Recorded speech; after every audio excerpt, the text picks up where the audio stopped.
1er août, journée dédiée aux parents vivants et aux parents déjà décédés. Enfants et autres membres de famille, tôt le matin, se sont rendus dans les différents cimetières, dernière demeure où reposent les âmes de ces parents, une façon de les honorer en souvenir de leur rendre hommage. Bonsoir à tous et bienvenue à ce journal. Le président de la République, Félix-Antoine Tshisekedi Tshilombo, a réalisé l'une de ses promesses aux professeurs émérites en dotant chacun d'eux une Jeep Pepin neuf. C'était au Palais du Peuple. Un commentaire de Jean-René Lobo sur les images de Dadi Ndala.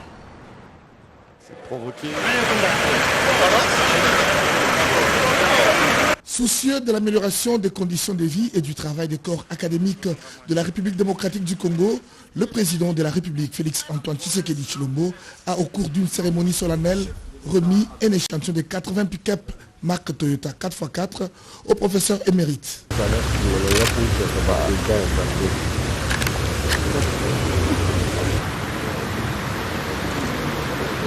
La cérémonie s'est déroulée à l'esplanade du Palais du Peuple en présence des présidents des deux chambres du Parlement, du Premier ministre Jean-Michel Sama Lukonde et de quelques membres du gouvernement. Symboliquement, le chef de l'État a remis personnellement les clés de véhicules aux professeurs émérites. Prenant la parole au nom du corps professoral, le professeur Malembe Tamandiak a remercié le chef de l'État et saisi de cette opportunité pour poser quelques problèmes des professeurs.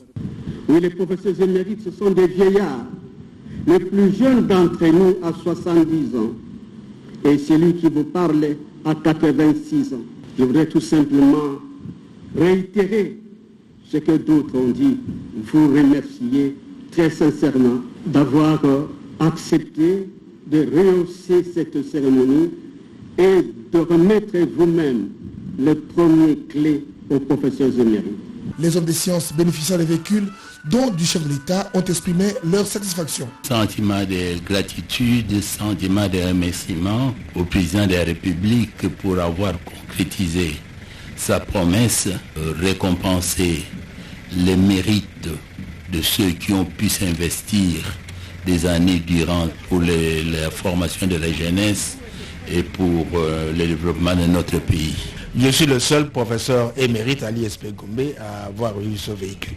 C'est une joie immense, immense et immense. Et nous remercions le président de la République pour s'être déplacé et venir nous honorer en ce jour de la fête des parents. Je voudrais saluer ce geste qui est une manière concrète de pouvoir présenter la reconnaissance de la nation pour tous les efforts que nos modestes personnes ont apportés pour le relèvement du niveau de l'enseignement supérieur.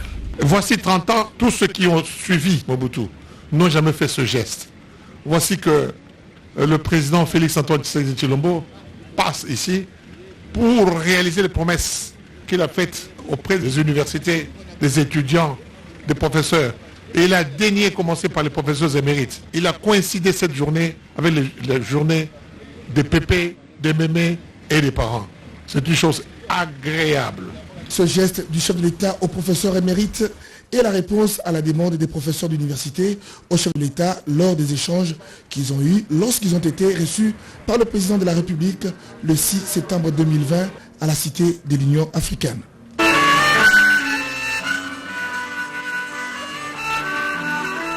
Comme on a annoncé en titre, le 1er août, les Congolais célèbrent la journée internationale des parents morts et en vie. Les Quinois se sont rendus dans les différents cimetières de la capitale pour se recueillir devant les tombes, mais aussi pour nettoyer les alentours de celles-ci. Dada Chabani, Natacha Bombanda ont signé ce reportage. Le 1er août est un jour férié. Il est dédié aux morts les avant-midi et aux parents les après-midi. Très tôt matin, les proches des personnes décédées accourent dans les différents cimetières déposer les gerbes de fleurs pour rendre hommage à leurs proches disparus et aux autres pour nettoyer les tombes. L'engouement suscité par ces événements suscite des bousculades aux arrêts des bus et des embouteillages sur les chaussées qui conduisent vers les cimetières. Sur ces différents cimetières, ce sont des pleurs, des prières et des lamentations pour ceux qui n'ont pas retrouvé les dernières demeures de leurs proches. C'est le spectacle qu'a offert ce matin les cimetières de la Gombe et de Kitambo. Selon la population, ces cimetières sont officiellement fermés, mais les enterrements se font dans la clandestinité. On nous disait que c'est rempli, mais on voit qu'il y a toujours des gens qui viennent enterrer. À Kinsuka, où les populations ont cassé les tombes pour ériger leurs maisons, ces occupants des cimetières ont fait même un puits d'eau entre deux tombes, des tombes qui sont profanées. Voilà, et une nouvelle morgue dans la province du Bawele et plus précisément à Bondo. L'inauguration a eu lieu en présence des autorités politico-administratives de cette entité. Regardez. Comme un fils digne de la province du Bawele et du véritable élu du territoire de Bondo, l'honorable prince Ibrahim Lingou est venu d'abord pour l'inauguration de la toute première morgue moderne et gratuite financée sur fonds propres. Merci d'abord la Première ministre. Merci. Je remercie le Premier ministre ainsi que toute la délégation qui nous a accompagnés jusqu'ici. Je remercie la population de Bondo et tous les chefs de chefferie. Merci à chef de chefferie Nabiso. Le conseiller principal du Premier ministre venu de Kinshasa pour la circonstance n'a pas manqué de mots. Honorable Lingo, nous vous demandons de ne pas vous arrêter ici pour vos actions. La notabilité locale, elle, a dit toute sa reconnaissance. Pour nous, les autorités politico-administratives, cette morgue constitue un motif de fierté, car désormais, nos morts seront enterrés dignement et sans précipitation. L'honorable prince Ibrahim Lingou a écouté, échangé avec les forces vives de la population du territoire de Bondo, les femmes militaires, les personnes vivant avec handicap, les confessions religieuses et les opérateurs économiques. Les dons et autres œuvres sociales n'ont pas manqué, dont l'inauguration du pont Malouga long de 12 mètres et la visite de l'école Ngelinga en pleine réhabilitation. Du territoire de Bondo, l'honorable prince Ibrahim Lingou arrive à Monga, son village natal. Ici, il se soumet au même exercice. Il échange avec les différentes couches de la population locale. L'élu de Bondo, l'honorable prince Ibrahim Lingou, procède à la pose de la première pierre de la construction d'une clinique moderne de Monga. L'Angola est en deuil après la disparition de son ancien président, Eduardo dos Santos. Un livre de condoléances a été ouvert à l'ambassade de ce pays en République démocratique du Congo. Et parmi les personnalités à avoir rédigé quelques mots de compassion figure Jean-Charles Okoto Lolakombe. Le matin, à l'ambassade d'Angola pour apporter son réconfort à ce pays ami qui a perdu depuis le 8 juillet dernier son ancien président José Eduardo Santos, mort à l'âge de 79 ans. Pendant cette visite amicale avec Miguel Dacosta, le député national Jean-Charles Okoto Lolakombe a présenté ses condoléances au peuple angolais. C'est une rencontre très amicale. J'ai été obligé de venir saluer mon collègue juste après la disparition inopinée. Et t'as très touché parce que j'ai eu à travailler longuement avec le président lors des faits. La raison pour laquelle je suis venu m'incliner, sachant bien que les Angolais ont laissé leur peau ici. Les Angolais nous ont assistés dans les périodes les plus difficiles à travers tous ces souvenirs. Je me suis dit, je ne peux pas garder un œuf sur la langue. J'ai essayé un peu de renforcer les relations bilatérales entre le Congo et l'Angola, d'aider le chef de l'État dans son offensive diplomatique. L'élu d'Elodja n'a pas manqué de reconnaître le bienfait de cet ancien président qui s'est investi pendant plusieurs années pour la paix en Afrique et en RDC en particulier. Dos Santos, c'est plus que mon papa d'ailleurs. La photo la témoigne, reconnaissance et l'attachement qu'il avait vis-à-vis de moi. Parce que là, le jour où il est arrivé à Kinshasa, c'était sur l'invitation de Mzé pour le remercier de l'assistance du peuple angolais et du gouvernement angolais. Et c'est moi qui étais au centre pour pouvoir sauver d'abord l'aéroport de Njili et en même temps libérer Kitona et le Bas-Congo en général. Le coordonnateur national du PPRD Mosaïque au sein de l'Union sacrée a fait part de sa profonde douleur à la suite du décès de cet homme d'État. Une manifestation a été organisée par les anciens collégiens de l'Issala, organisée à l'honneur du nouveau président de la Cour constitutionnelle. Et c'était à la salle de conférence de l'église Notre-Dame de Fatima. Créé en 1957, le collège Saint-Thomas-Mort, devenu par la suite Institut Ngomba ya Elikia de l'Issala, dans la province de la Mongala, ne cesse de fournir à la nation les cadres de qualité de la matière grise pour booster le développement. Dieudonné Mandja, juge à la Cour constitutionnelle, honorable Joseph Lembi, rapporteur de l'Assemblée nationale, et Élisée Bokumwana, vice-ministre du budget, illustre parfaitement la renommée de cet établissement dans l'enseignement secondaire, une réception a été organisée en l'honneur des heureux promis par les anciens collégiens de l'Issala dans la grande salle de la paroisse Notre-Dame de Fatima à Gombe.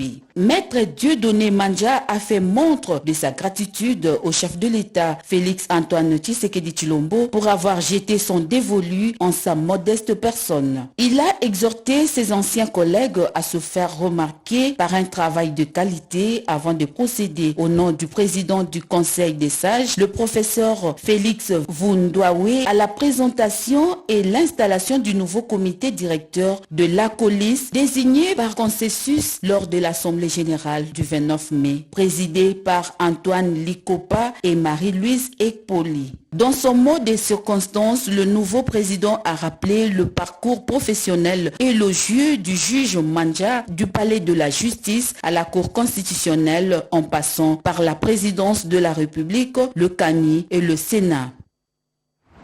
Dénoncer la traîtrise dans l'armée, abandonner la complicité, le civisme dans la gestion des finances destinées à la paie des militaires, ce sont là les méfaits dénoncés par la vice-ministre de la Défense nationale, Séraphine Kilouba, lors d'un culte écuménique qu'elle a organisé en faveur des militaires au front. C'était au camp Kokolo, nous dit Jojondi Boukaboulou. À l'initiative de la vice-ministre de la Défense nationale et ancien combattant, Séraphine Kilouboukoutouna, les aumôneries kimbanguistes, protestantes et catholiques des forces armées congolaises viennent d'organiser un culte écuménique en faveur des nos vaillants militaires au front.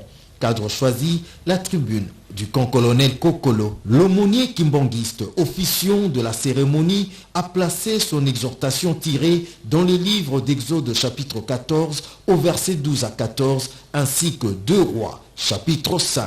La vice-ministre de la Défense a d'abord insisté sur le civisme dans la gestion des finances destinées à la paye des soldats peu avant d'interpeller les officiers supérieurs de l'armée à servir le pays avec loyauté, à abandonner la complicité avec les ennemis et à cesser de trahir la mère patrie, notre héritage commun.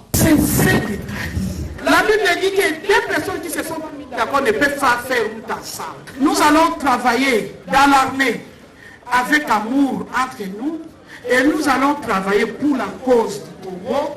Je pense que nous aurons une armée puissante, une armée forte et les autres pays vont avoir peur de nous.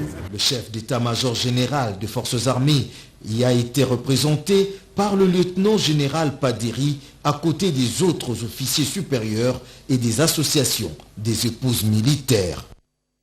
Et en Ituri, sous le financement du gouvernement congolais, les travaux d'agrandissement de l'aéroport national de Bunia marchent à pas de géant et le caucus des parlementaires de cette partie du pays plaide pour l'indemnisation des habitants qui ont envahi les alentours de cet aéroport. Autre détail dans ce reportage. Le caucus des parlementaires de l'Ituri salue les différents projets visant à doter la province de l'Ituri des infrastructures à la hauteur de ses richesses, de projets implémentés par le chef de l'État Félix Antoine Tshisekedi Tshilombo. Il s'agit entre autres de l'agrandissement de la piste de l'aéroport national de Murongo et de l'asphaltage de 8 km de la voirie urbaine exécutée par l'entreprise Mogabaon, ainsi que les travaux de construction de l'université de Bunia, située à Tchéri. En plus de projets de 145 territoires, tous ces projets cumulés témoignent de la volonté manifeste du président de la République de développer la province de l'Ituri. Constat fait par ces élus nationaux à l'issue d'une visite guidée effectuée sur le terrain. Honorable Wilson Adirodou, point focal de l'Union sacrée à l'Assemblée nationale pour le compte de l'Ituri, plaide pour l'indemnisation des habitants se trouvant tout autour de l'aéroport national de Bunia pour la réussite de ces travaux. D'abord, nous remercions le président de la République de cette volonté politique manifestée à l'endroit de la population de l'Ituri. Les problèmes que nous avons rencontrés sur le terrain, effectivement, comme partout ailleurs, nous avons constaté qu'une partie du terrain où on va prolonger la piste est occupée par la population. Nous avons consulté la population est d'accord pour quitter le milieu. Même les biens privés se retrouvent sur un domaine public de l'État. En tout cas, on doit indemniser cette population. Même impression exprimée par le député national Raymond Tchediapataï. La population je la félicite parce qu'elle est tout à fait disponible. La population est positive pour rallonger notre business. La population connaît l'importance de ces travaux. La population attend seulement qu'elle soit indemnisée. Et là, nous appelons cette population à la patience et que nous, à notre niveau, nous, en tant que les élus, les représentants, nous nous battons pour que les droits soient rétablis. Depuis l'avènement de l'administration militaire à Ituri, plusieurs actions de développement sont à mettre dans l'actif du gouverneur Luboyanka Johnny, à savoir la construction des bâtiments administratifs du territoire d'Irumu, les bâtiments du gouvernorat, la réhabilitation de l'axe routier, Bunya Maagi, Bunya Kasseni, Bunya Komanda, ainsi que Mambasa Makeki et bien d'autres, une façon de restaurer l'autorité de l'État. Et puis le gouvernement provincial du Lualaba poursuit avec les travaux de réhabilitation des infrastructures routières dans tous les 5 territoires de la province. Les artères de la ville de Kolwezi retrouvent de plus en plus leur éclat. Il s'agit entre autres des avenues Sep Congo et Mouachisenge dans la commune de Manika. Images et commentaires. Congo, Mouachisenge, Kikwit, Matadi, Mpolo, Boma et de la mission sont toutes les avenues refaites par le gouvernement provincial du Lualaba. Parmi elles, certaines sont déjà totalement asphaltées et d'autres sont sur le point de recevoir la couche de l'enrobé. Modernisées et réhabilitées par le gouvernement Masuka par le biais du bourgmestre de la commune Manika grâce à la redevance minière, ces avenues traduisent le mieux et de manière pratique la volonté de la gouverneure ad intérim de la province du Cobalt à rendre viable tous les coins du Lualaba dans la mise en œuvre de la vision du président de la République Félix-Antoine Tshisekedi Tshilombo. L'objectif étant de relier tous les quartiers et communes de sa juridiction à travers les routes secondaires en vue de désengorger les artères principales de Kolwezi qui est le miroir de la province en réduisant les embouteillages et rendre accessibles tous les coins de Kolwezi. À travers ces gestes, Marie-Thérèse Masuka Saini démontre son amour et sa détermination à offrir à tous les Lualabais une ville meilleure, chef-lieu de la province stratégique de la RDC, la rendre plus belle qu'avant, bannissant toutes les considérations des entités privilégiées et celles oubliées. Relier la commune Manika par ses artères secondaires est la preuve de la ferme détermination de la gouverneure Masuka de métamorphoser Kolwezi et tous les 5 territoires de la province. Présent cette mise au point sur le résultat du travail réalisé concernant la construction de la route nationale numéro 1, tronçon Chikapa-Kananga, par l'honorable Théo Kazadi. C'est sur instruction du chef de l'État Félix-Antoine Tshisekedi Tshilombo qu'une délégation des élus nationaux des Grands Bandundu et celle de Kasaï s'est rendue à Chikapa au mois de mai dernier pour s'enquérir d'un prétendu conflit entre les ressortissants de 2 communautés de Bandundu et de Kasaï. D'une part, et de l'autre, la société égyptienne Arabe Contractor qui a la mission de construire la route nationale numéro 1 dans son tronçon Chikapa-Kananga au niveau de la cité de Kamwesha dans les territoires de Chikapa. 2 mois après, les émissaires de l'Assemblée nationale élus de Chikapa, parmi lesquels l'honorable Théo Kazadi Mouaïla, accompagné du directeur général de la société égyptienne Arabe Contractor, sont venus à Chikapa, question d'évaluer les travaux de construction de cette route. Sur place, à Kamwesha, différents chantiers sont visités à la satisfaction de tous. Et les chefs traditionnels présents ont émis le vœu de voir les travaux terminés dans les délais. Pour la matérialisation de la vision du chef de l'État, l'honorable Théo Kazadi Mouaïla, élu du territoire de Chikapa, a réitéré son appel à la cohabitation et coexistence pacifique, sans oublier la bonne utilisation de cet ouvrage. Il est venu de l'Égypte pour inspecter les travaux et se rendre compte de la faisabilité du travail de la part de la société dont il est directeur général. C'était pour vous visiter. En même temps, vous avez amené un message de paix, un message de la cohabitation pacifique. Exécuté pour le développement de tous. C'est de cette manière qu'on peut développer les territoires de Chikapa et l'ensemble de la province du Kasaï. Le lycée Sengoalé dans la province de l'Équateur a besoin d'une réhabilitation d'urgence. Message lancé par les anciennes de ce lycée lors du lancement officiel de sa structure pour la promotion des filles dans cette province. Créé en 1956 à Mbandaka dans la province de l'Équateur par Gilles Chevalier, lycée Notre-Dame des Sacré-Cœur fut débaptisé. Lycée Senghor en 1971 des suites de la zaïrianisation. Selon l'UNICEF, l'Équateur est parmi les provinces qui ont un taux élevé de mariages précoces des jeunes filles à Mbandaka et à Bikoro. Pour remédier à ces problèmes, les anciens élèves se sont réunis le samedi 30 juin 2022 à la Foire internationale de Kinshasa pour lancer officiellement la plateforme Aller afin de soutenir leur alma mater avec des dons en nature et en espèces pour la réhabilitation de leur école, contribuer à sa notoriété et au développement intégral des jeunes élèves. C'est l'objectif poursuivi par les anciens élèves du lycée Senghor. Le gouverneur de la province de l'Équateur, Bobo Boloko, a promis tout son soutien pour la modernisation et la viabilité de cette école de renommée internationale à travers son représentant. Le ministre de l'aménagement du territoire et la fondation Ousdal, à travers son représentant, a promis d'apporter sa pierre à l'édifice. Madame Rose Maombe, ancienne directrice de l'école primaire Essengo, a salué cette initiative et s'est réjouie de voir les enfants qu'elle a encadrés devenir aujourd'hui des journalistes, des médecins, avocates, économistes et femmes d'affaires, bref, utiles à la société. Elle leur a exhorté à consolider l'unité car ensemble, elles sont fortes, ensemble, elles peuvent aller plus loin. Fin mission, la délégation de l'ONG Leti Bambou et Forêt dans la province du Kasaï central. C'était une mission d'étude de faisabilité et de cartographie des érosions dans cette partie du pays en vue de les éviter par la plantation des bambous. Nos confrères de la RTNC Kananga nous disent plus.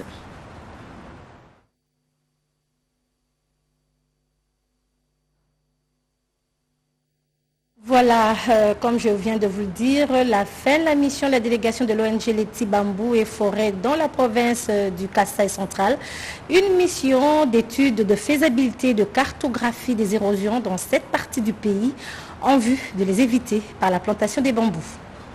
Après avoir été à Dimbelenge, Demba et Kazumba, la délégation de l'ONG Leti Eco Bambou, les Kobat en sigle, s'est rendue à la mairie de Kananga avant de visiter les érosions de cette ville. Monsieur Igo Kama a donné ici les constats faits partout où la délégation est passée. Pour l'expert en environnement, professeur Estache Kidikwadi Tango, leurs responsabilités sont partagées quant à la multiplicité des érosions au Kasaï central. Si l'autorité propose de dire que non, il ne faut pas construire, il faut accepter parce qu'il y a des terres qui sont marginales, qui sont fragiles. Si vous construisez dans de tels endroits, vous allez créer même des têtes et des érosions. Il faut ainsi signaler la présence des deux membres du Fonds forestier national qui finance ce projet, venu pour accompagner la délégation de l'ECOBAF dans cette étude de faisabilité des restaurations de terres dégradées au Kasaï central. Monsieur Médard Moutataï compte mener un plaidoyer à sa hiérarchie. Parce que vous voyez, quand vous financez, vous ne pouvez pas rester croiser les bras. Mais quand nous arrivons sur place, nous trouvons aussi la réalité qui est sur place. Nous devons que plaider pour eux au niveau de nos chefs pour que l'enveloppe soit consistante. Après rapport et analyse des données, l'ECOBAF sera de retour au Kasaï central pour la plantation proprement dite des bambous. La province du Haut-Katanga en faveur de cette saison sèche, le gouvernement provincial accélère avec les travaux de construction de la voirie de Lubumbashi. Des canalisations sont en pleine construction et précèdent les travaux d'asphaltage des avenues Caravia et Chondo en passant par la paroisse Notre-Dame de la Paix pour déboucher sous l'avenue de la Mission dans la cité Gécamine. Ici, le gouvernement Kabula n'a pas voulu faire les choses à moitié. Après la construction d'un nouveau pont Chondo d'une capacité de 20 tonnes, les travaux se concentrent actuellement sur la réhabilitation des avenues allant du pont au cœur de la cité Gécamine, comme a pu le constater le ministre provincial des infrastructures. Miguel Katem Kachal a inspecté les chantiers. Il a veillé au grain afin de se rassurer que tout se déroule conformément aux instructions du gouverneur Jacques Aboula Katé qui a confié le chantier à l'office de voirie et drainage. Jusqu'à présent, les travaux se déroulent à la grande satisfaction de la population du coin. Nous sommes très heureux. Il y avait beaucoup d'embouteillages à cet endroit. La route était exiguë. Avec ces travaux, nous rendons hommage au président de la République et au gouverneur de province. Nous nous félicitons des travaux sur cette avenue. Nos enfants étudient à l'école Bikira. Ici, ils avaient du mal à y arriver pendant la saison de pluie. Vraiment que Dieu vous bénisse. Après la réhabilitation de cette boucle, le pont Chondo sera ouvert à la circulation. Cela contribuera substantiellement au désengorgement de la route Kipushi. Dans la province du Tanganyika, où après le climat malsain qui a régné concernant l'ancien et le nouveau bureau de l'Assemblée provinciale, le bureau d'âge de cet organe délibérant provincial a décidé la fermeture de l'Assemblée.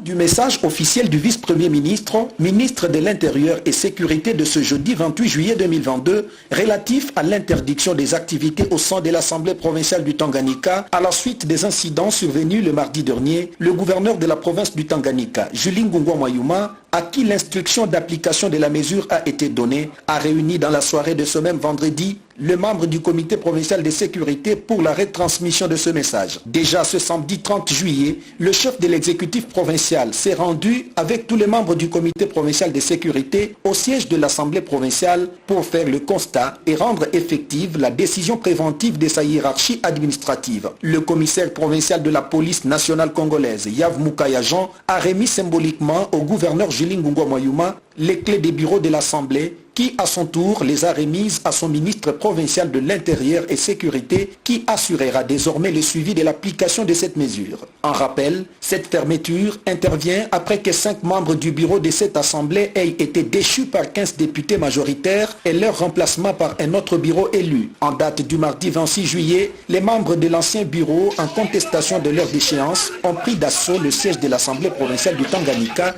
se faisant accompagner par les militants du parti politique ACO et des jeunes désœuvrés pour une attaque physique aux membres du bureau en fonction et procéder à la destruction méchante des bureaux administratifs après avoir blessé quelques députés du camp majoritaire. Ainsi donc, aucune activité ne peut se dérouler au sein de cet organe délibérant provincial jusqu'à nouvel ordre et ce, conformément à l'esprit du message du vice-premier ministre, ministre de l'Intérieur et Sécurité, Daniel Asselo Okito Akoyi. Voilà, allons à présent dans la province du Kwilu, plus précisément en territoire de Massimanima, où un lot important d'équipements médicaux vient d'être remis à l'hôpital général de référence à la satisfaction des bénéficiaires. Paris gagné pour Jean Kamisen Ndukutuka, député national élu de la circonscription électorale de Massimanimba dans la province du Kwilu.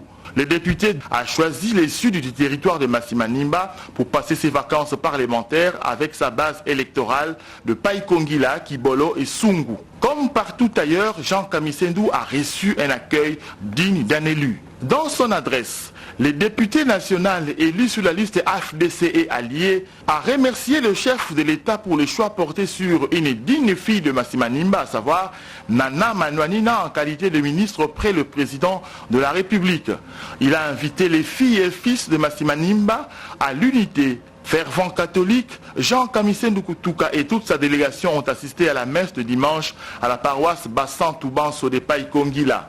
Juste après la célébration eucharistique, l'élu de Massimanimba a remis à cette paroisse des instruments pour la sonorisation de l'église.